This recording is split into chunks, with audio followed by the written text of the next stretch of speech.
ए छोरी, के बात है? थारी तरफ से खुशी की खबर कोई ना आवे मन्नू। थारा छोरा मारे पास टिके ही कब है? कहाँ रवे है वो? बड़ी के पास। तन्ने बात को ना की उससे? लो, नाराज हो गया वो। ते मना लेना था ना। मैं भी तो नाराज हूं उससे। ओ तेरी की, इसका मतलब है दोनों तरफ चोट बराबर की लगी है। यो, अब जिसका जख्म पहला भरेगा वही राजी होगा ना पहला। हसरत ने अपना जख्म खुरचने की आदत कोई ना, अपना जख्म मन्ने भी भरने की आदत कोई ना सुसर जी। बड़े साईं, अब तन्ने क्या होया?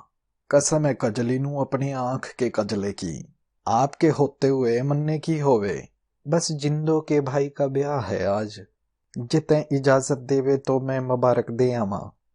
महल में मुबारक दे दियो। घूंघट की रस्म वास्ते महल में भी तो आवेंगे ना। ओगलू, ओगलू, जाके जिंदो नू याद करा दे, कहीं वो भूल ना गई हो अपनी आप बीती।